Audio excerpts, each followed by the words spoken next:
अस्सलाम वालेकुम students. Chapter fungi का हमारा अगला टॉपिक जो कि आज हमने पढ़ना है। हम जानते हैं कि फंजाई जो है ये अपनी खुराक खुद तैयार नहीं कर सकते, हेट्रोट्रॉफ से नेचर हैं। और बहुत सारी किस्में फंजाई की हेट्रोट्रॉफ्स इस तरह से भी हैं कि ये डेड डिकेइंग ऑर्गेनिक मैटर को ईटअप करना पसंद करते हैं, डिकम्पोज करना पसंद करते हैं, फिर ये डिकम्पोजर्स कहलाते हैं। इसके अलावा ये दूसरे जानदारों के जिस्म पर रहना शुरू कर देते हैं, तो फिर हम इन्हें पैरासाइट्स कहते हैं। बहुत सारे जो फंजाई हैं वो प्रीडेटर्स भी हैं। प्रीडेटर उस जानदार को कहते हैं जो लिविंग ऑर्गेनिज्म किसी दूसरे लिविंग ऑर्गेनिज्म को पहले किल करे और फिर उसको ईट अप करके अपनी खुराक का शिकार बना ले। पैरासिटिक जो फंजाई हैं ये डायरेक्टली होस्ट के सेल के अंदर उसके साइटोप्लाज्म के अंदर से अपनी स्पेसिफिक जो हाइफी हैं जो कि रूट लाइक होती हैं, उन्हें हॉस्टोरिया बोलते हैं, उनके थ्रू न्यूट्रिशन को जज्ब कर लेता है। दे मे बी ऑब्लिगेटिव और फैकल्टेटिव पैरासाइट। तो ये ऐसे पैरासाइट होते हैं जो कि लाजमी तौर पर अपने होस्ट के ऊपर ही रहेंगे और वहीं पर अपनी ज़िंदगी गुजारेंगे, वहीं रिप्रोड्यूस करेंगे। तो इस तरह से ये ऑब्लिगेटरी पैरासाइट्स हो जाते हैं।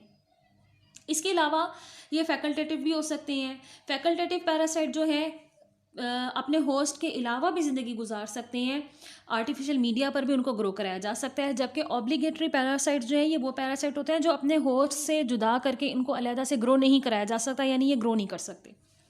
तो दोनों में फ़र्क है। अगर आपको सवाल में पेपर में सवाल आ जाए कि फैकल्टेटिव पैरासाइट ऑब्लिगेटरी पैरासाइट में डिफरेंस बताएं, तो आपको ये मालूम होनी चाहिए बात। अब अगर हम प्रीडेटर्स की बात करें तो प्लूरोटस ऑस्ट्रिएटस जो है ये एक प्रीडेटरी फंगस है। ये निमाटोड्स जो है उनको पैरालाइज कर देती है, उनको मज़ाहमत करने के काबिल नहीं छोड़ती और फिर उसके अंदर पेनिट्रेट करके उसकी जिस्म से न्यूट्रिशन को एक्वायर करके अपनी खुराक की कमी को पूरा करती है। स्पेशली नाइट्रोजन जो है उसको एक्वायर करती है। इसी तरह से लकड़ी को ये खाना शुरू कर देती है और उसमें से ग्लूकोज की जो कमी है उसको पूरा करना शुरू कर देती है। इसके अलावा फंजाई की कुछ स्पीशी हैं जैसे आर्थ्रोबोट्राइस है, ये सॉइल में मौजूद जो निमाटोड्स हैं उनके इर्द गिर्द एक कॉन्स्ट्रिक्टिंग रिंग बनाती है, एक घेरा बना देती है फंदे की तरह, और उसको इस्तेमाल करके निमाटोड को किल करने की कोशिश करती है और फिर उसको ईट अप करती है। तो प्रीडेटर्स हम उन जानदारों को कहते हैं जो कोई लाइव ऑर्गेनिज्म, जिंदा ऑर्गेनिज्म जो है उसको पहले किल करेंगे और फिर उसको खाना पसंद करेंगे। फंजाई फॉर्म टू की म्यूचुअलिस्टिक सिम्बायोटिक एसोसिएशंस। फंजाई जो है एसोसिएशन भी बनाते हैं। जब दो जानदार एक दूसरे के साथ रहने लगते हैं तो हम कहते हैं कि इन्होंने एसोसिएशन बना ली है और इस एसोसिएशन को हम कहते हैं सिम्बायोसिस। अब सिम्बायोसिस मुख्तलिफ मफाद के लिए ऑर्गेनिजम्स बनाते हैं। अगर तो ये एसोसिएशन ऐसी है कि जिसमें साथ रहने वाले जानदार जो हैं और उनको दोनों को ही बेनिफिट मिल रहा है एक दूसरे के साथ रहने से, तो हम उन्हें कहते हैं कि ये म्यूचुअलिज्म है और म्यूचुअलिस्टिक इनका रिलेशनशिप है। तो सिम्बायोटिक एसोसिएशन की एक मिसाल जो कि म्यूचुअलिस्टिक अप्रोच पर डिपेंड करती है या म्यूचुअलिस्टिक अप्रोच है उसमें, वो है माइकोराइजी। इसके अलावा लाइकन्स। पेपर में 2 नंबर का सवाल आपको पूछा जा सकता है, शॉर्ट क्वेश्चन के लाइकन्स के बारे में आप क्या जानते हैं, what do you know about lichens, define lichens, what do you know about mycorrhizae. तो आपको ये 2 छोटे छोटे पैराग्राफ में इनकी जो डिस्क्रिप्शन दी गई है वो आपको एक्सप्लेन करनी होगी। तो लाइकन्स म्यूचुअलिस्टिक अप्रोच वाली सिम्बायोटिक एसोसिएशन है कुछ फंजाई की। ज़्यादातर इसमें एस्कोमाइसिटिस इसका ग्रुप है और इम्परफेक्ट फंजाई है, या कुछ बेसिडियोमाइसिटिस जो ग्रुप है फंजाई के वो भी ये काम करते हैं। और ये 15,000 में से 20 जो हैं ये स्पीशीज़ ऐसी हैं जो कि लाइकन्स की शक्ल में रहना पसंद करती हैं। तो ये और ग्रीन अल्जी, साइनोबैक्टीरियम वगैरह इस तरह के ऑर्गेनिजम्स हैं जो ये साथ रहते हैं। Most of the visible part of lichen consist of fungi and algal components are present within the hyphae. तो इसमें अल्जी और दूसरे ऑर्गेनिज्म जो कि फंजाई की किस्मों में से होते हैं ये मिलकर रहना शुरू कर देते हैं। इसमें आपको फंजाई का हिस्सा हाइफी की शक्ल में नज़र भी आता है। फंजाई जो है वो अल्जी को अपनी तरफ से प्रोटेक्शन देता है, दूसरे जानदारों से प्रोटेक्शन देता है, इसको जो है स्ट्रॉन्ग लाइट से बचाने की कोशिश करता है, नमी की कमी से बचाने की कोशिश करता है। और बजाते खुद क्योंकि अल्जी अपनी फोटोसिंथेसिस कर सकते हैं तो ये उनकी खुराक में हिस्सेदार बन जाता है और उनसे खुराक का हिस्सा ले लेता है। लाइकन्स जो है जब ये किसी जगह पर ग्रो करना शुरू करते हैं तो ये खासे फैलते चले जाते हैं और ये ऐसी जगहों पर भी फैल सकते हैं जहाँ पर खुली पत्थर चट्टानें मौजूद हों, जहाँ पर बहुत ज़्यादा हालात साजगार ना हो फंजाई के रहने के लिए। तो लाइकन जो है कई कलर्स के होते हैं, कई सारी शेप्स में पाए जाते हैं। ओवरऑल इनकी अपीयरेंस होती है कि एक लंबी सी ग्रोथ पैटर्न इनकी नज़र आती है, और हालात साजगार हो तो ये उस पर फैलते चले जाते हैं। बहुत सारी जगह लाइकन्स उधर भी पाए गए हैं जहाँ पर पोल्यूशन लेवल जो है वो बहुत ज़्यादा हाई है। तो पोल्यूशन के इंडिकेटर के तौर पर इन ऑर्गेनिजम्स को भी इस्तेमाल किया जाता है, जिन्हें हम कहते हैं बायो इंडिकेटर्स। बायो इंडिकेटर का मतलब है वो लिविंग ऑर्गेनिजम्स जिनको पोल्यूशन की निशानदही के लिए, पोल्यूशन की स्टडी के लिए इस्तेमाल किया जाए, जिनसे हम कुछ अंदाज़ा कर सकें कि यहाँ पर पोल्यूशन का लेवल क्या है। फिर बात कर लेते हैं माइकोराइजी की। ये म्यूचुअल एसोसिएशन है फंजाई की और उन पौधों की जिनमें वास्कुलर बंडल्स पाए जाते हैं। वास्कुलर बंडल्स जिन पौधों में पाए जाते हैं उनको वास्कुलर प्लांट्स कहते हैं।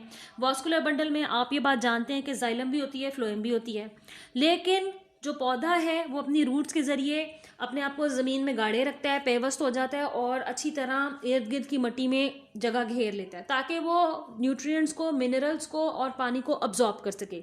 बाज़ दफ़ा वास्कुलर प्लांट्स की जो रूट्स होती हैं वो बहुत ज़्यादा दूर नहीं पहुंच पाती और उधर से पानी और नमकियात जज्ब नहीं कर पाती। ऐसी सूरत में उनके साथ जो एसोसिएशन बनाकर फंजाई रहते हैं ये स्प्रेड हो जाते हैं, ये ग्रो करना आसान होता है इनके लिए।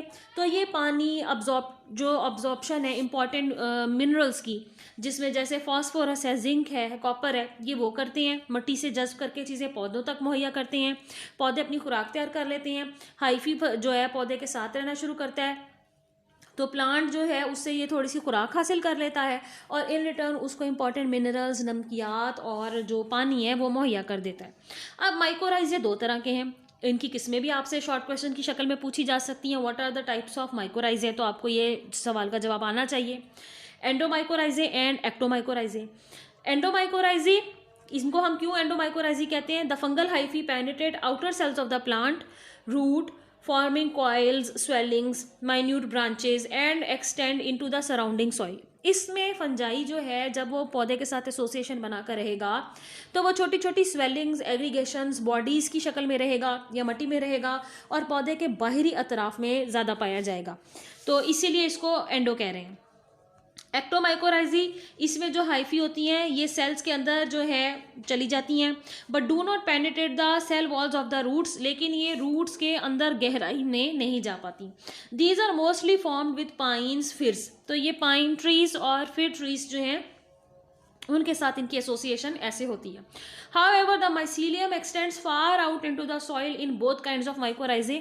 चाहे एक्टोमाइकोराइजे हो या एंडोमाइकोराइजे हो, दोनों सूरतों में फंजाई पौधे से आगे तक, दूर तक, उसकी रूट से हटकर दूर तक ग्रो करती चली जाती है ताकि वो मिनरल्स, नमकियात और पानी की सप्लाई पौधे को मुसलसल करती रहे।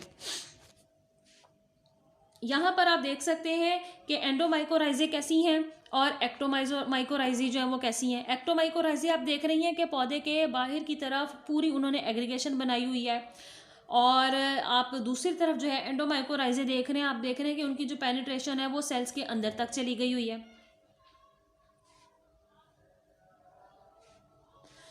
Fungi grow best in moist habitat. Fungi को मखसूस मिकदार में नमी की ज़रूरत होती है, इसीलिए ये मॉइस्ट, गीली जगहों पर ज़्यादा ग्रो करती है, और जहाँ पर ऑर्गेनिक मैटर मुहैया हो वहाँ पर भी ये तेज़ी से ग्रो करती है। ये ड्राई कंडीशंस, जब नमी की कमी हो, खुश्क साली हो, उसमें जो है सरवाइव तो कर लेती है, लेकिन अपने इर्द गिर्द रेस्टिंग स्टेज जो है, अपने इर्द गिर्द रेस्टिंग एक थिक वॉल सिक्रीट कर लेती है और रेस्टिंग फेज में चली जाती है, जिसे हम कहते हैं रेजिस्टेंट स्टेज होना।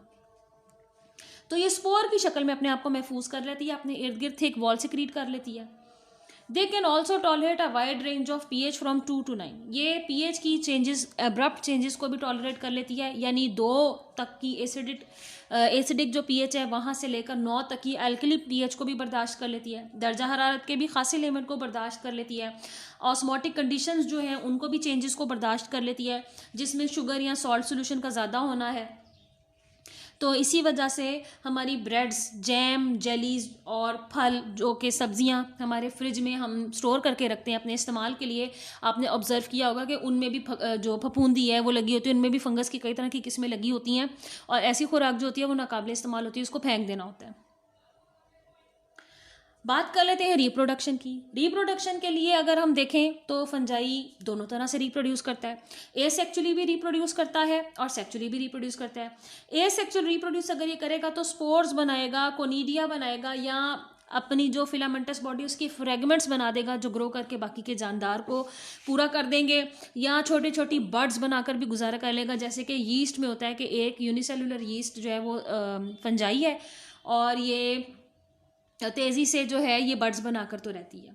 तो स्पोर्स जब ये पैदा करते हैं, जिन स्ट्रक्चर में स्पोर्स पैदा होते हैं उन्हें स्पोरेंजिया बोलते हैं, which are cut off from the hyphae by complete septa. इनको सेप्टा यानी क्रॉस वॉल की मदद से, जो कि सेल्स को अलग-अलग अपीयरेंस देते हैं, उसकी मदद से बाकी के हिस्से से अलग कर दिया जाता है।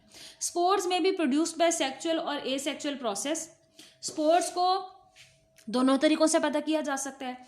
एसेक्चुअल तरीका तो ये है कि जो मदर सेल्स होते हैं अमूमन जो कि स्पोर्स पैदा करते हैं वही डिवाइड करते हैं, और सेक्चुअल मेथड भी है।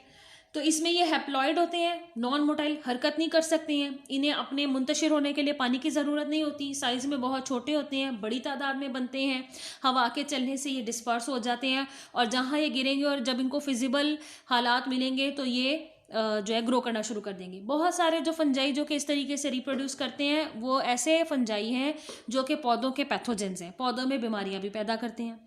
When spores land in a suitable place, they germinate and give rise to fungal hyphae. जब भी ये किसी suitable substrate के ऊपर गिरेंगे और इनको जो फिजिबल एनवायरनमेंट है वो मिल जाएगा तो ये फ़ौरन ग्रो करना शुरू कर देंगे, हाइफी पैदा करना शुरू कर देंगे।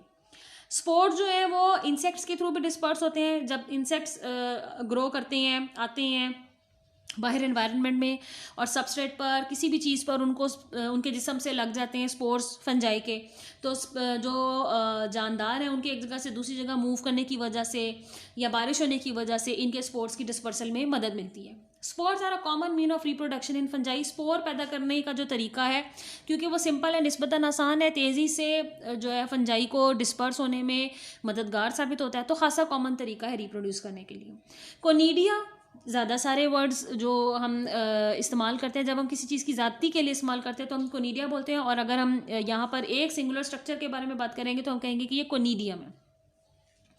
कोनिडियम एक ऐसा स्ट्रक्चर है जो कि नॉन मोटाइल है, ये एसेक्चुअल फॉर्म है स्पोर की, जो कि बाकी के हाइफी से जो है अलहदा हो जाते हैं, और जिस ख़ास हाइफी के टिप पर ये पैदा होते हैं उन्हें कोनिडियोफोर कहते हैं, और ये स्पोरेंजिया जैसे स्ट्रक्चर नहीं है बल्कि ये चेन की सूरत में बनते हैं। यहाँ पर आप देख सकते हैं कि हाइफी जो है उसकी रूट लाइक एक्सटेंशंस हैं और उससे ठीक ऊपर की तरफ वर्टिकल फॉर्म में स्पोरेंजियोफोर पैदा हुए जिनकी टिप पर स्पोरेंजिया हैं, और ये हैप्लॉइड है, ये स्पोर्स पैदा कर रहे हैं, वो भी हैप्लॉइड है। जब इनको किसी अच्छी जगह पर ग्रो करने का मौका मिलता है तो ये जर्मिनेट करते हैं, हाइफी की बहुत सारी बड़ी एग्रीगेशंस बना देते हैं जिससे हम माइसीलियम कहते हैं, और माइसीलियम दोबारा स्पोर्स प्रोड्यूस करना शुरू कर देता है। तो ये तरीका तो हो गया सिंपल स्पोर फॉर्मेशन का। यहाँ पर आप देख सकते हैं कि कोनिडिया एक्चुअली लंबी लंबी थैलिया लाइक स्ट्रक्चर हैं जो कि टिप पर पाई जाती हैं हाइफी के जो ऊपर है जगह, और उसके अंदर जो है तरीकाकार जो है स्पोर बनने का शुरू हो जाता है। फ्रेगमेंटेशन, माइसीलियम का टूट फूट जाना, टुकड़ों में तकसीम हो जाना और हर टुकड़े का ग्रो करके बाकी के हिस्से को पैदा कर लेना, ये वो अमल कहलाता है। और बडिंग, जैसे कि यीस्ट प्रोड्यूस करता है, यीस्ट यूनिसेलुलर फंजाई है, इसके जिस्म पर उभार फिंगर लाइक प्रोजेक्शन पैदा होती है, वो ग्रो करती रहती है, पेरेंट का न्यूक्लियस डिवाइड करके डॉटर न्यूक्लियस पैदा करता है, और फिर ये बड बाज़ दफ़ा जो है वो साथ रहती है, बाज़ दफ़ा वो ग्रो करते करते लंबी हो जाती है। लेकिन इसमें अगर हम देखें तो ये एसिमेट्रिक डिवीजन है जिसमें छोटी सी बड, छोटा सा उभार बनता है, पेरेंट का साइज़ खासा बड़ा होता है और जो डॉटर बड होती है फिर उसका आहिस्ता आहिस्ता ग्रोथ के बाद साइज़ जो है वो बढ़ जाता है। सेक्सुअल रिप्रोडक्शन को मैं अगले इंशाल्लाह लेक्चर में इंक्लूड करूँगी।